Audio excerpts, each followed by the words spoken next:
Welcome to the Rusted Garden Homestead. In today's episode of Seed Starting Basics, we're just going to concentrate on peppers. That's what I really start early in my zone. I'm in Maryland Zone 7. I also do herbs and other things which we'll get to in a future episode. Peppers, you can start anywhere from 8 to 12 weeks early indoors. And the way you figure out your timing, because the zones vary, and again I'm in Maryland Zone 7, you figure out about when your soil temperatures in your containers, your earth beds are about 50 degrees, and then you count backwards, up to 12 weeks. Peppers can really stay indoors for up to 12 weeks, especially the hot peppers. They can spend more time indoors getting to transplant size. These are sweet peppers over here. They were started a little bit later. So you figure out the timing because you want your peppers and tomatoes actually to go into warm soil outside. The warm roots will help the plant grow and really take off. If they're sitting in cold soil, they're just going to sit there. So even though you get them out early, if you're putting them into 40-degree temperature soil outside, they just kind of sit there. So you don't really get a benefit. All right, so these are my hot peppers. We're going to go over thinning them down. The true leaves are hard to see. They're not quite there yet. You want to feed these when the true leaves show, but we're going to feed them today just so that you can be ready.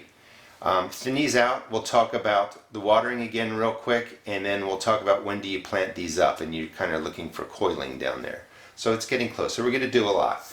So hot peppers were planted. Today is February 17th. These were planted on January 28th. So what's that? Today's the 17th. 20 days, about 3 weeks it took for my hot peppers to come up. And you can see some of them haven't popped yet. There's one left. Hopefully those seeds are okay. But I found that sometimes they can go to 28 days. So I think this is the large red cherry.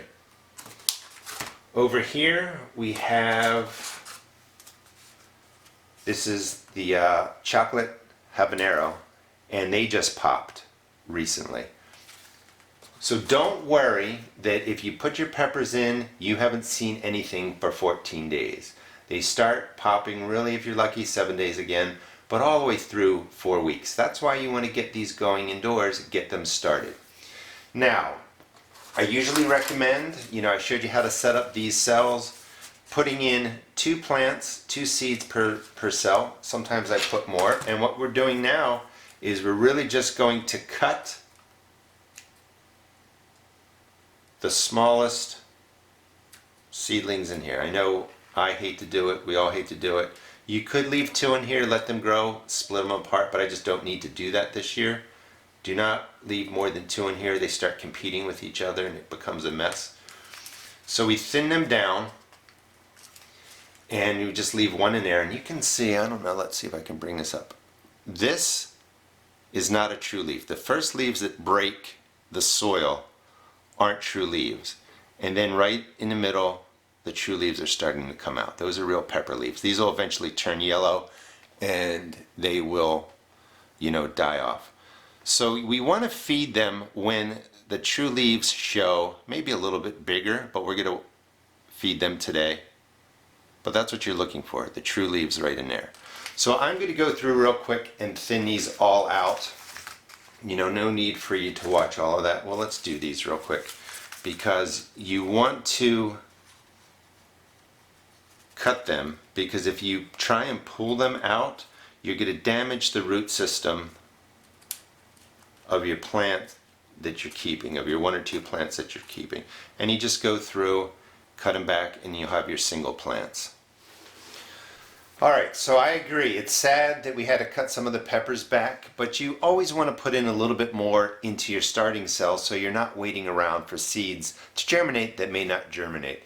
So again, these are the sweet peppers. I start them a little bit later than the hot peppers because I found in general hot peppers tend to take a little bit more time to get going. So we'll concentrate on those, but you'll deal with the sweet peppers the same way as we're setting up the hot peppers.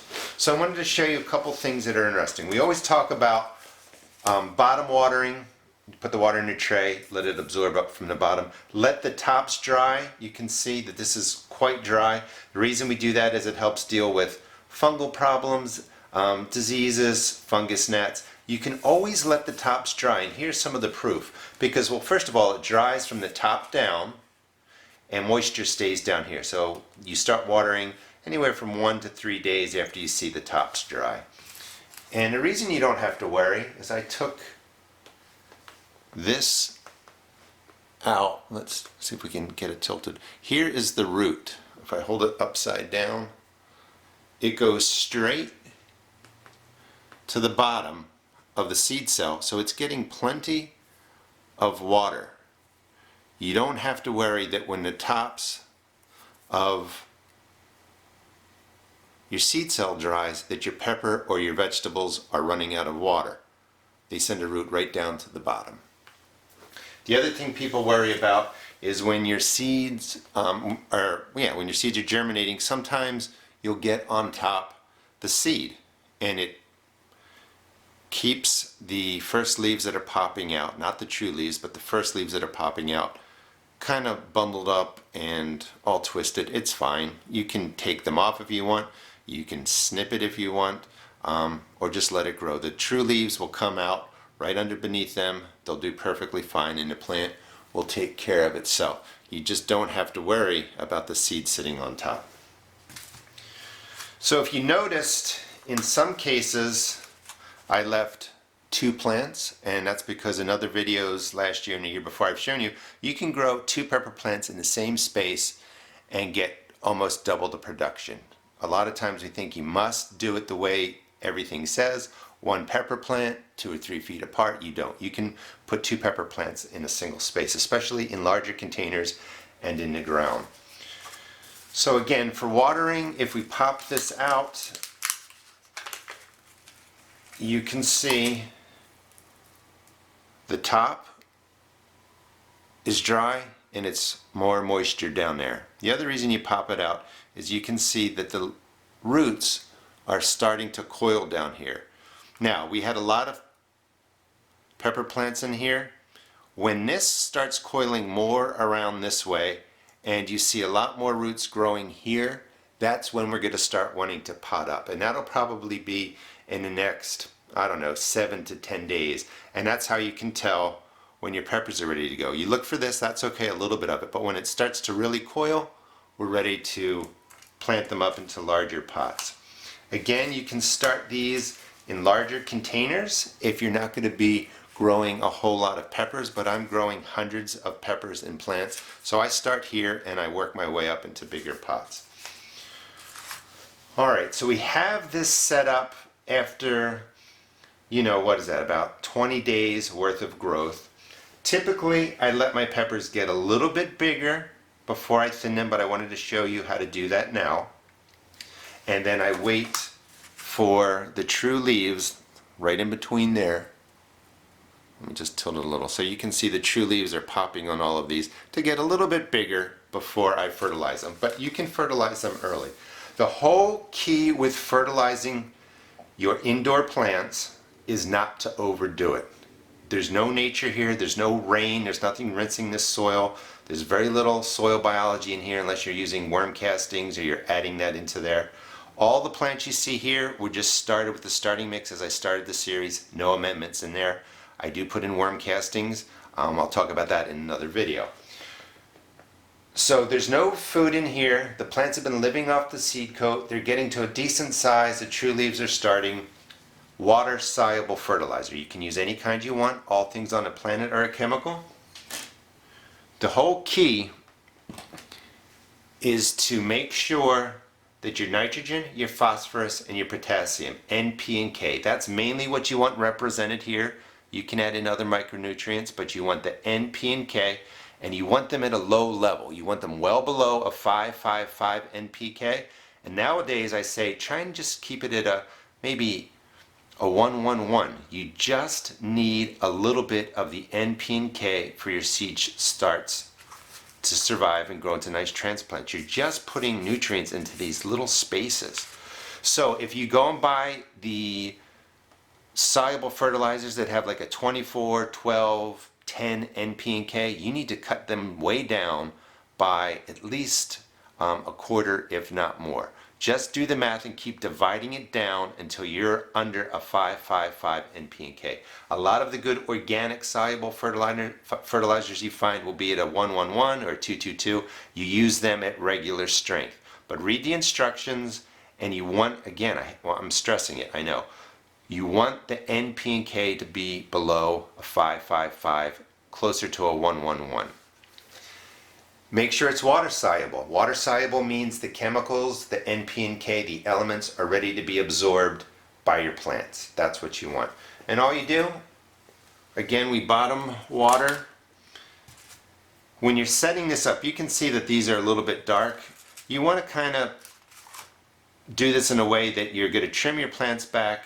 You're letting the tops dry so that when you give them the water with the fertilizer, they're not already saturated, but that's okay. You can't really mess up. So we're going to give them a 1 feeding now at about 20 days worth of growth. Bottom water, let's drop everything back in.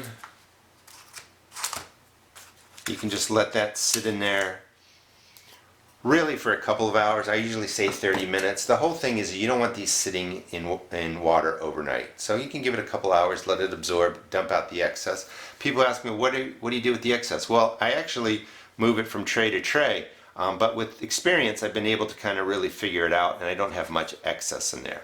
All right, so after 20 days, we've had the hot peppers going. They're all popping at different rates. 7 to 28 days. Don't start stressing till maybe you're in your 21st day and you don't see anything going on. You want 70 degrees Fahrenheit or warmer with your pepper plants. That just helps speed up germination. If you use a heating mat, you're going to probably push that to over 80 degrees and they're going to germinate much faster.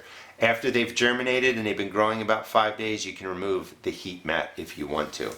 So we fertilized today. Let these grow. You could probably fertilize again every 7 to 10 days with the same type of fertilizer. You don't really have to stress about it. Less love is more love with fertilizer and your seed starts. All right, so hopefully this gives you an idea of how to take care of your pepper plants.